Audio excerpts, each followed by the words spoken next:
ઘરમાં બેસી રહેશો તો પૂરું તો થવાનું છે. પ્રારબ્ધમાં જેટલા વર્ષો લખ્યા છે એટલું જીવવાનું તો છે, પણ હાઉ ટુ લીવ, એ 70-80 વર્ષનું જીવન કેવી રીતે જીવવું, એ આપણા મહાન સંતોએ આપણને શીખવાડ્યું છે. આપણા મહાન સત્શાસ્ત્રો વેદ, ઉપનિષદ, શ્રીમદ ભગવદ ગીતા, રામાયણ, મહાભારત જેવા સત્શાસ્ત્રોએ આપણને જીવન શૈલી શીખવાડી છે. આધુનિક વિચારધારાઓમાં પણ આમાં મહાન ચિંતકોએ આપણને શીખવાડ્યું છે. અને આ બધાના સાર રૂપે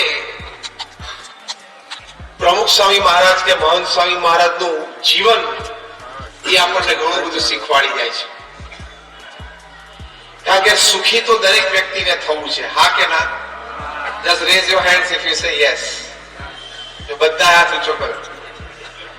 અને એ વિચાર હોવો જ જોઈએ, એની માટે પ્રયત્ન થવો જ જોઈએ, અને દ્રઢતાપૂર્વકનો પ્રયત્ન થવો જોઈએ. કારણ કે અંગ્રેજીમાં એક કહેવત છે, you have only two choices. જીવનમાં આપણી પાસે ફક્ત બે પસંદગી છે, either you cry or you smile. કોઈ પણ સંજોગ અને પરિસ્થિતિમાં કાં તો તમે રોવો અને કાં તો હસતા મોઢે એનો સામનો કરો. બે જ ચોઈસ છે, ત્રીજી ચોઈસ જ નથી. Am I right? Either you cry or you smile. કાં તો તમે દુખી થઈને ખૂણે બેસી જાઓ અને કાં તો હસતા મોઢે એ પરિસ્થિતિને સ્વીકારી એ પરિસ્થિતિની સામે ઝઝૂમતા શીખો. આ બે જ ચોઈસ છે. તો આપણે જયારે આપણું જીવન સુખી બનાવવું છે, ત્યારે ચોઈસ નંબર 2 ઉપર હંમેશા રહેવું. કે કોઈ પણ સંજોગોમાં, કોઈ પણ પરિસ્થિતિમાં, કારણ કે life is like a sine wave, ઉતર ચઢ તો જીવનમાં આવ્યા જ કરશે. ત્યારે પરિસ્થિતિ, સંજોગોને સમજીને એનો સામનો કરીને એ પરિસ્થિતિ અને સંજોગોને કેવી રીતે નિપટાવવા, એ આપણને સુંદર માર્ગદર્શન મહાન સંતોએ, શાસ્ત્રોએ, અને આપણે વાત કરીએ એમ પ્રમુખ સ્વામી મહારાજ કે મહંત સ્વામી મહારાજના જીવનમાંથી પ્રાપ્ત થાય છે. જો અત્યારે શિક્ષણની દ્રષ્ટિએ જોઈએ તો શહેરોમાં અને તાલુકા જગ્યાઓમાં બધાને શિક્ષણની સારી સુવિધાઓ પ્રાપ્ત થઈ છે. હવે તો ઘણા બધા અંતરિયાળ ગામો સુધી શિક્ષણની વ્યવસ્થાઓ ખૂબ સારી થઈ છે.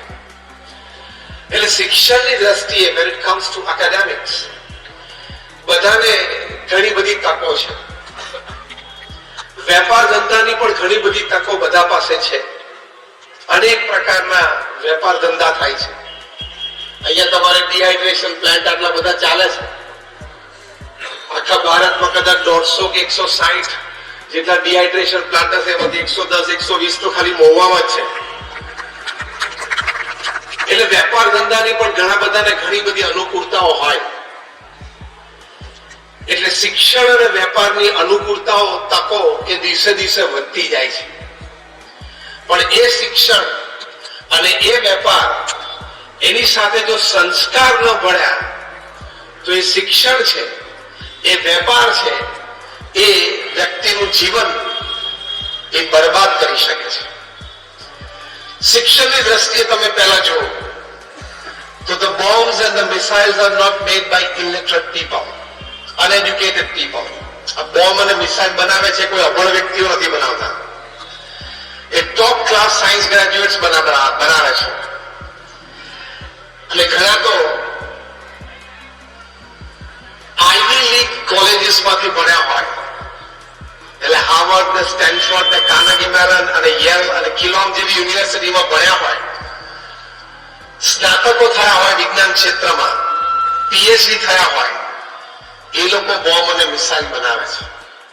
30,000 વૈજ્ઞાનિકો પૃથ્વી ઉપર દિવસમાં 14 થી 18 કલાક પોતાની લેબોરેટરીમાં બોમ્બ્સ અને મિસાઇલ્સ બનાવે છે, એના પ્રયોગો કરે છે, નવી ટેકનિક શોધે છે, કેમ કરીને માણસને વહેલો ને જલ્દી મારી નાખવો, એની માટે પ્રયત્નશીલ છે.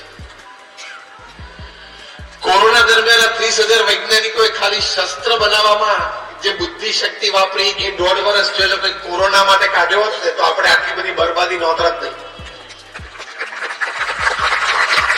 એટલે એની પાસે શિક્ષણ છે પણ સંસ્કાર નથી કે મારે મારી બુદ્ધિ, મારે મારું ભણતર, મારે મારો અનુભવ એ લોકોની સુખાકારી માટે કરવો જોઈએ,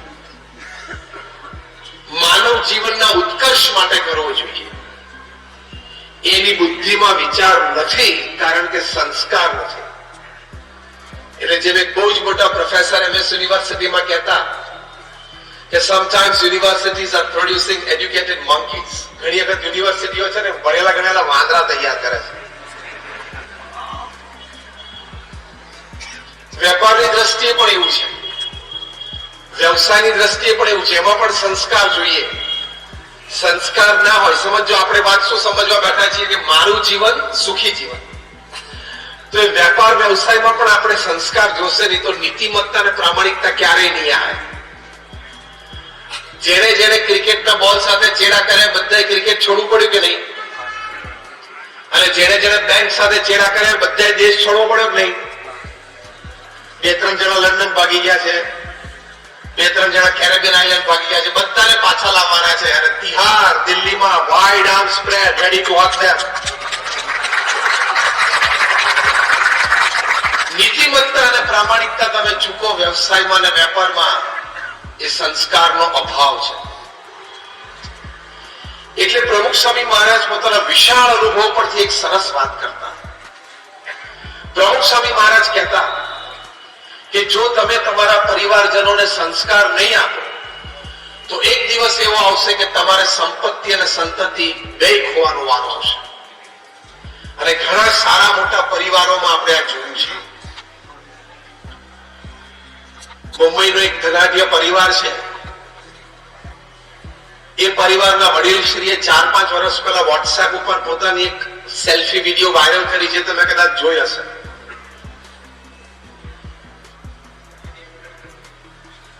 શૂટિંગ્સ એન્ડ શર્ટિંગ્સ નો બહુ મોટો બિઝનેસ, અને બ્રાન્ડ નેમ ની નીચે લખતા હતા ધ કમ્પ્લીટ જેન્ટલમેન. ખબર નહીં કોઈ બની ના શક્યું. અને બહુ જ મોટો વેપાર, 20,000 કરોડનો વેપાર દીકરાને આપ્યો. જે કઈ ઘટનાઓ ઘરમાં બની હશે, દીકરાએ પિતાશ્રીને ઘરમાંથી કાઢી મૂક્યા. ત્યાં અત્યારે મુંબઈમાં નટકંસી રોડ ઉપર એક 2 BHK ફ્લેટમાં એક ડ્રાઈવર અને કુક આપીને ગોઠવી દીધા. આ પિતાએ પોતાના દીકરાને ઇંગ્લેન્ડ અને અમેરિકાની સારામાં સારી યુનિવર્સિટીમાં અભ્યાસ કરાવેલો. એટલે શિક્ષણની દ્રષ્ટિએ કોઈ ખામી નથી. 20,000 કરોડનો વેપાર વારસામાં આપેલો, એટલે વ્યવસાય વેપારની દ્રષ્ટિએ પણ કોઈ ખામી નથી. ખામી ક્યાં રહી ગઈ? સંસ્કાર. એટલે મારું જીવન એટલે કે આપણું જીવન સુખી બનાવવું હોય, શિક્ષણ તમે સારામાં સારું આપવું જોઈએ સંતાનોને. એની માટે પૂરા પ્રયત્નશીલ આપણે છીએ અને રહેવાના છીએ. વેપાર ધંધો પણ ખૂબ સારો વિકસાવો, પણ સાથે સાથે મુખ્ય મુદ્દો એ છે કે આ બંનેની પુષ્ટિને અર્થે આપણા જીવનના સુખાકારી માટે આપણા જીવનમાં, આપણા પરિવારના તમામ સભ્યોના જીવનમાં સંસ્કાર દ્રઢ હોવા એ ખૂબ જરૂરી છે. એક વિચારધારા છે, સંસ્કાર છે એક વિચારધારા છે. એ વિચારમાંથી વાણી અને વર્તન સ્ફુરે છે. એ વાણી અને વર્તનમાંથી અભિગમ, વ્યક્તિત્વ અને ચારિત્ર બહાર આવે છે. એ જો પોતાની સુખાકારી માટે હોય, સમાજ માટે સવડા વિચાર હોય, સમાજના ઉત્કર્ષ માટેના પવિત્ર વિચારો હોય, તો એ ક્રિયાને વર્તન, એ વ્યક્તિત્વને ચારિત્ર ખીલી ઉઠે. એની માટે આંતરિક ફેરફાર કરવો પડે. વિચારોની દ્રષ્ટિએ, ભાવનાઓની દ્રષ્ટિએ એ આંતરિક ફેરફાર કરવો ખૂબ જરૂરી છે. તમને આશ્ચર્ય થશે કે કોલ, ગ્રેફાઇટ અને ડાયમંડ ત્રણેય સગા ભાઈઓ છે. કોલસો, ગ્રેફાઇટ એટલે પેલું કાળું શીશુ, અને હીરો ત્રણેય સગા ભાઈઓ છે. રાધા ટ્રિપલેટ છે. ત્રણે ત્રણ કાર્બન એટમ ના બનેલા છે, અને કાર્બન એટમ સિવાય કાંઈ જ નહીં. એટલે કોલસો અને હીરો બંને સગા ભાઈ છે, પણ બંનેની કિંમતમાં કેટલો બધો ફેર છે. માર્કેટ પ્રાઇસમાં પણ ફેર છે અને એની વેલ્યુ એટલે લોકોના હૃદયમાં એની વેલ્યુમાં પણ ફેર છે. કેમ? જ્યારે કાર્બન એટમ 6000 ભેગા થઈ જાય, ગમે તેમ આડાવડા ભેગા થઈ જાય ત્યારે ફાઇનલ પ્રોડક્ટ કોલસો બની જાય. એના જ કાર્બન એટમ હેક્સાગોનલ સ્ટ્રક્ચર, જે કેમિસ્ટ્રી ભણ્યા છે હાઈસ્કૂલ મને ખ્યાલ, હેક્સાગોનલ સ્ટ્રક્ચર બેન્ઝીન રિંગના રીતે ગોઠવાય તો ફાઇનલ પ્રોડક્ટ છે એ ગ્રેફાઇટ બની જાય, કાળું શીશુ, જે આપણને પેન્સિલમાં કામ આવે છે, ઇવન ન્યુક્લિયર રિએક્ટરના કોર્સમાં પણ બને. એના એ જ કાર્બન એટમ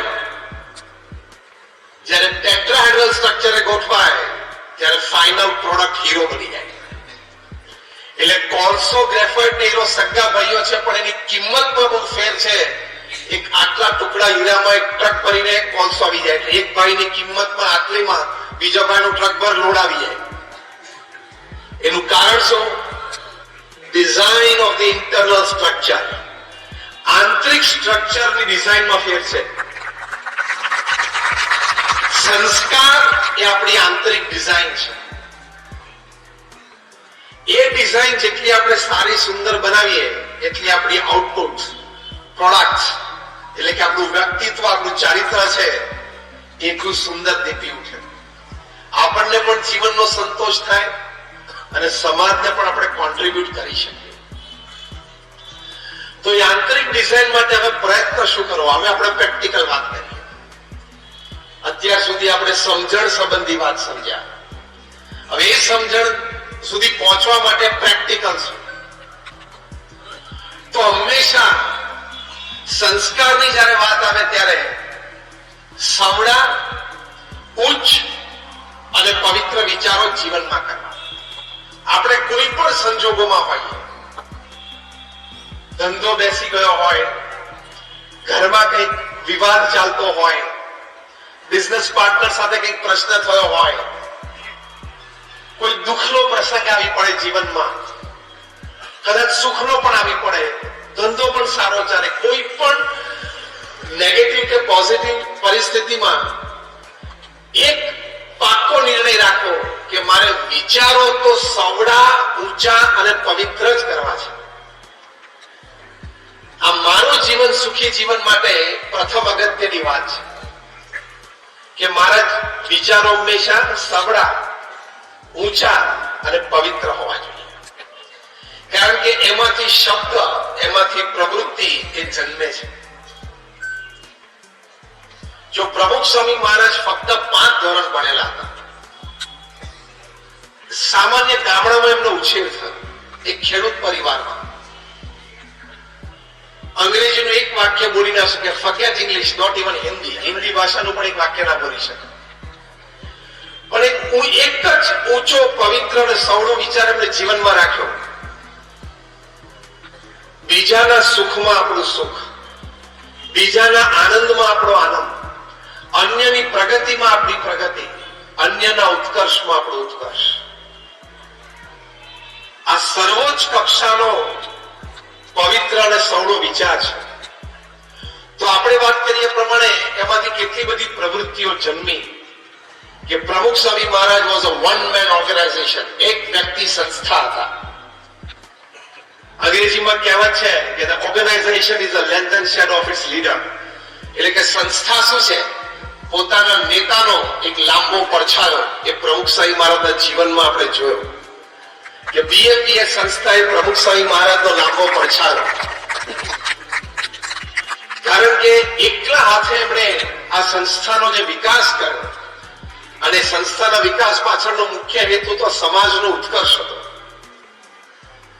એ સંસ્થાનો વિકાસ અને સમાજ ઉત્કર્ષ એમણે કર્યો, એની પાછળ એમનો આ વિચાર અને આ ભાવના હતી, આ સંસ્કાર હતા એમના કે બીજાના સુખમાં આપણું સુખ, બીજાના ઉત્કર્ષમાં આપણો ઉત્કર્ષ, અન્યની પ્રગતિમાં આપણી પ્રગતિ. એ વિચાર હતો, એ ભાવના હતી, એટલે કે સંસ્કાર એમના હતા. તો એમાંથી પ્રમુખ સ્વામી મહારાજે 45 વર્ષના પોતાના ગુરુપદમાં 1300 સંસ્થાઓ, 1300 હોસ્પિટલ, હોસ્ટેલ, સ્કૂલ, કોલેજ, હરિમંદિર, મંદિર, અક્ષરધામ એમણે બનાવ્યા. 45 વર્ષમાં 1300 એટલે દર 15મા દિવસે એક સમાજ સેવા સંસ્થાની ભેટ પ્રમુખ સ્વામી મહારાજે સમાજને આપી. Every 15th day. અને પછી આ સર્જન એમણે કર્યું. આ વાત આપણે એટલા માટે કરી કે આપણે જે મુખ્ય વાત સમજીએ છીએ કે સંસ્કાર સંબંધી સૌનો વિચાર, ઊંચો વિચાર અને પવિત્ર વિચાર હોય તો કોઈ વ્યક્તિ ક્યાં સુધી પોતાનું જીવન તો સુખી કરી શકે, ધન્ય કરી શકે, જે પ્રમુખ સ્વામી મહારાજે કર્યું. હજારોના જીવનમાં એ ધન્યતા બક્ષી શકે. કયો વિચાર સંસ્કારની દ્રષ્ટિએ પ્રમુખ સ્વામી મહારાજના હૃદયમાં સ્થિર હતો? બીજાના આનંદમાં, બીજાના ઉત્કર્ષમાં,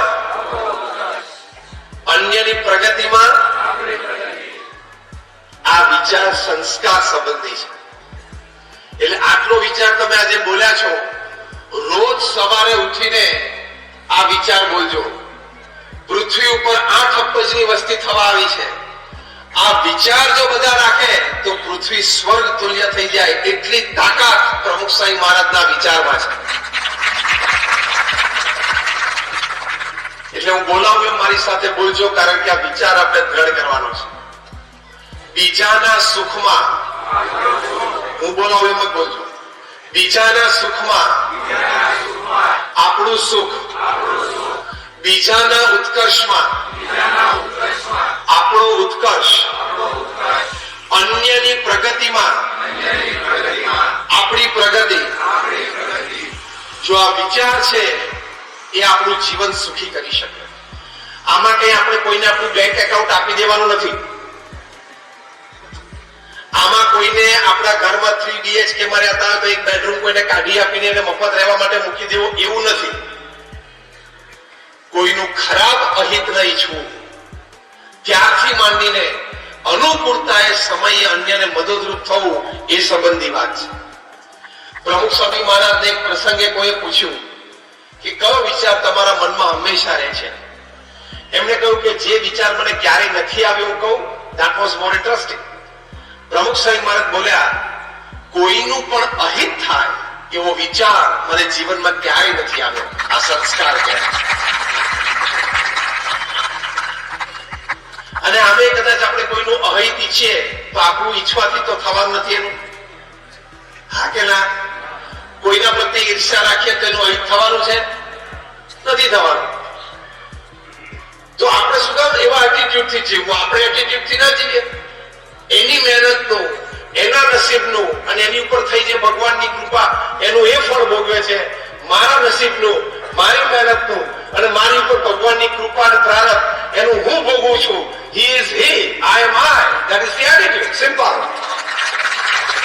તો કોઈ ઈર્ષા ભાવ નથી, કોઈના પ્રત્યે કોઈ અહિતની ભાવના નથી. આને સંસ્કાર કહેવાય. તો વ્યક્તિનું જીવન સુખી થાય. તો આવા ઉચ્ચ વિચારો, આવા મહાપુરુષો પાસેથી શીખવાનું. એમાંથી આપણા વર્તન અને અભિગમ થાય. જે આપણે પરિસ્થિતિ અને સંજોગોની વાત કરતા હતા. પ્રમુખ સ્વામી મહારાજ એક વખત ત્યાં અમેરિકામાં, ન્યુયોર્કમાં હતા. એમની બેઠક માટે અને મુલાકાત માટેની રૂમ બહુ નાની હતી. એટલે 10 બાય 10 જેવી રૂમ હતી. એટલે કોઈ કહ્યું કે સ્વામી રૂમ બહુ નાની છે. પ્રમુખ સ્વામી મહારાજ સ્પોન્ટેનિયસલી બોલ્યા કે નાની રૂમ સારી, પાવર ઓછો મળે. એક જ અઠવાડિયા પછી પ્રમુખ સ્વામી મહારાજનું વિચરણ હતું કેનેડામાં. ત્યાં આ બાંધકામ લેટેસ્ટ થયેલું, એટલે સ્પેશિયસ રૂમ હતી, એટલે વધારે લોકોને મુલાકાત માટે બેસી શકાય.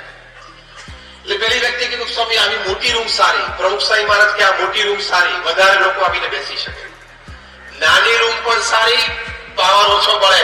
મોટી રૂમ પણ સારી, વધારે લોકો બેસી શકે. સકારાત્મકતા સંજોગોમાં એનાથી જીવન સુખી થાય છે, વ્યવસ્થાથી નહીં.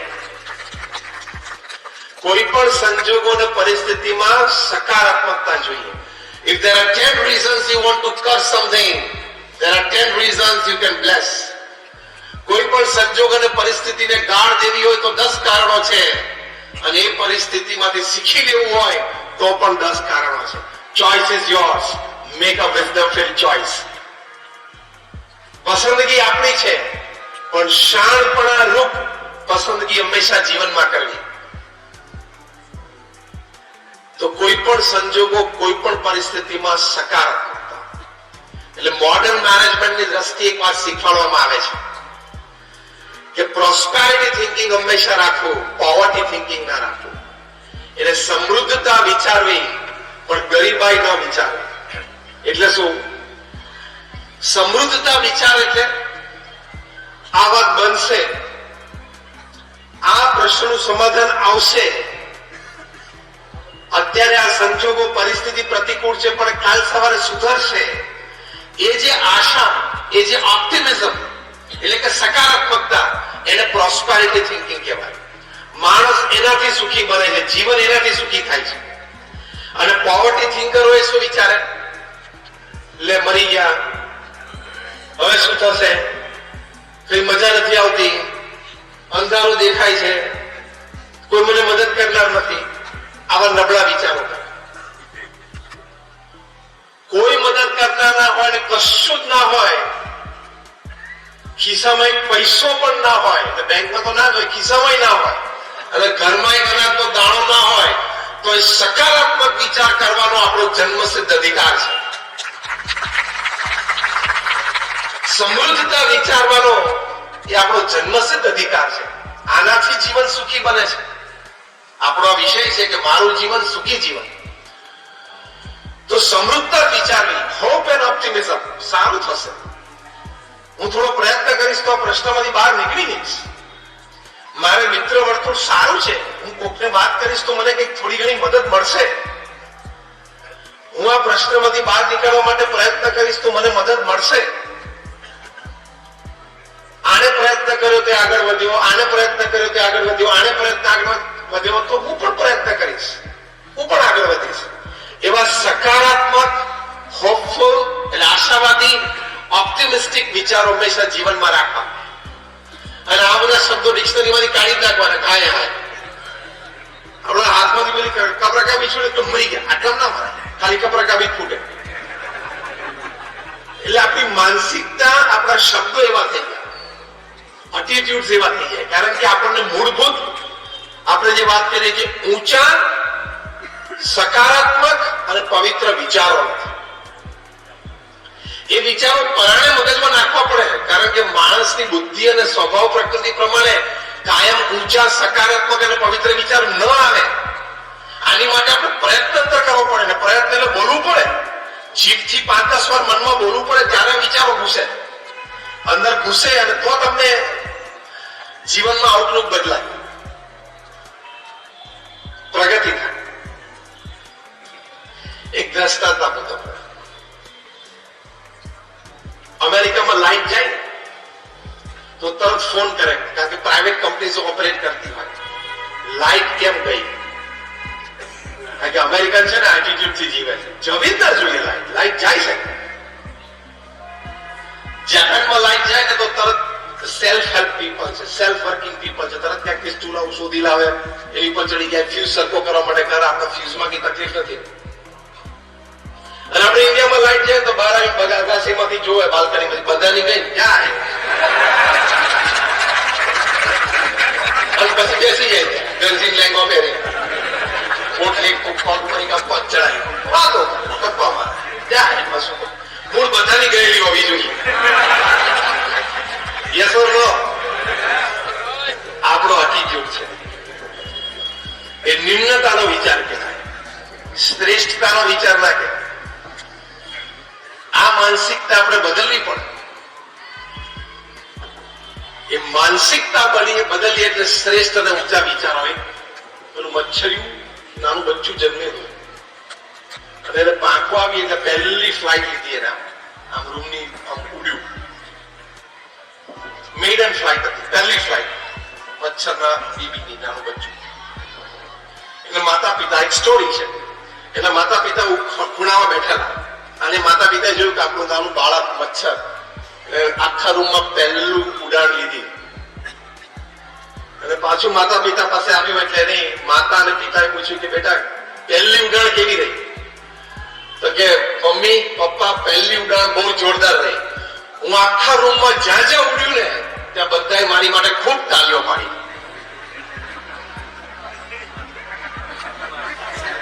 ખબર પડી શું? બધાએ ખૂબ તાલીઓ પાડી. શું? એને મારી નાખવાનો પ્રયત્ન કરેલો, પણ વિચાર્યું શું? બધાએ મારી ઉડાણ જોઈને તાલીઓ પાડી. That is attitude. એને અભિગમ કહેવાય. આવા અભિગમથી જીવનમાં લોકો સુખી રહી શકે. સંજોગો અને પરિસ્થિતિ તો કાયમ અનુકૂળ નહીં જ રહે. એ પૃથ્વી પર સિદ્ધાંત છે, કારણ કે ભગવાને કોઈને પૃથ્વી પર MOU કરીને મોકલ્યા નથી. Memorandum of understanding. જ્યાં બેટા પૃથ્વી પર જાય, એવરીથિંગ વિલ હેપન ગુડી ગુડી, બધું સારું થશે એવી પેપર ઉપર સહી કરીને ભગવાને કોઈને મોકલ્યો નથી. કોઈની પાસે હોય તો દેખાડજો.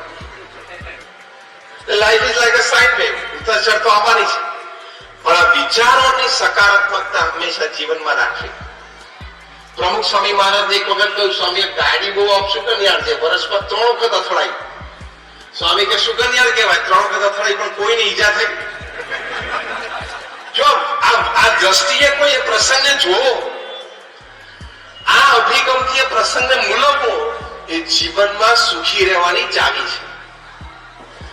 બાકી ગાડી બગડે ખરી, ગાડીનો એક્સિડન્ટ થાય, પણ એક્સિડન્ટ થવા પછી તમારા વિચારો શું છે એ અગત્યનું છે. You need to have absolute control on your thought process. આપણા વિચાર અને આપણી ભાવનાઓ પર જેટલો આપણો કંટ્રોલ હોય એટલો જ વ્યક્તિ સુખી થઈ શકે. તો આવા એટીટ્યુડ્સ, આવા વિચારધારા, આવી બધી વિચારધારાઓ, એનાથી વ્યક્તિ સુખી રહે છે. બીજી વાત સુખી થવાની કે આપણે જે પણ ક્રિયા કરીએ, પ્રવૃત્તિ કરીએ, વ્યવસાય કરીએ, નોકરી કરીએ, એમાં જે આપણે વાત કરી કે નીતિમત્તા અને પ્રામાણિકતા કોઈ દિવસ ચૂકતા નહીં. કારણ કે નીતિમત્તા અને પ્રામાણિકતા ચૂક્યા તો તમે 1 સેકન્ડમાં હીરોમાંથી 0 થઈ જાઓ. 1 સેકન્ડમાં બધું હાથમાંથી જતું રહે. અત્યારે પાછો મુંબઈમાં એક બીજા પરિવારમાં 11,000 કરોડનો કેસ ચાલ્યો છે. પ્રશ્ન આ જ છે, 11,000 કરોડ છે તો ઝઘડે છે. બોલો, 10 પેઢી બેઠી બેઠી ખાય નહીં, 25 પેઢી. પણ નીતિમત્તા અને પ્રામાણિકતા હંમેશા વ્યવહારમાં એ રાખવા. કારણ કે હવે સાંભળજો બરોબર, કારણ કે કર્મનો સિદ્ધાંત પૃથ્વી ઉપર લાગુ પડે છે. તમે ખોટું કર્યું, કોઈનું ખોટું લીધું, એ આજે નહીં તો કાલે, કાલે નહીં તો પરમ દિવસે, પરમ દિવસે નહીં તો 100, 200, 500 દિવસે કર્મનો સિદ્ધાંત તો એ પણ કહે છે કે આ જન્મે નહીં તો આવતા જન્મે તમારે ચૂકવવું તો પડશે જ. You have to give back. આ વિચાર દ્રઢ રાખીએ, આ વર્તન દ્રઢ રાખીએ તો જીવનમાં વ્યક્તિ સુખી થાય. આપણે જે વાત કરતા હતા, આપણા સત્શાસ્ત્રોમાં વાત છે, રામાયણમાં તુલસીદાસજીએ વાત લખી છે, પર ધન પથ્થર માનીએ, પર સ્ત્રી માત સમાન, ઇતને સે હરી ન મિલે તો તુલસીદાસ જમાન.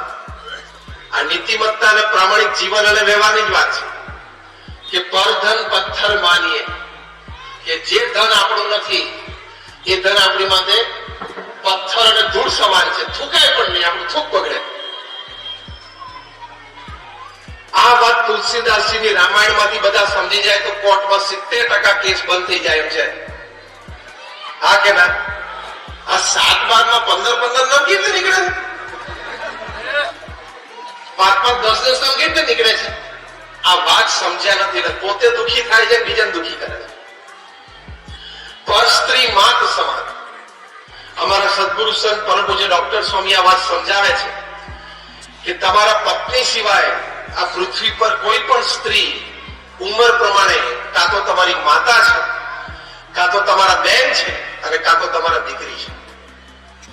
એવી સમજણ, એવી દ્રષ્ટિને એવું વર્તન હંમેશા રાખવું, તો બાકીના બીજા 30% કેસ કોર્ટમાંથી પૂરા થઈ જાય એમ છે. આ બધી જ વાતો અમારા પ્રગટ ગુરુહરિ મહંત સ્વામી મહારાજે 88 વર્ષની ઉંમરે સમગ્ર શાસ્ત્રના સાર રૂપે સત્સંગ દીક્ષા એક નાનો ગ્રંથ પોકેટ બુક છે એવી લખી છે. એમાં બધા જ સિદ્ધાંતો ખૂબ સરળ અને સારા શબ્દોમાં મૂકેલા છે. It is a guideline.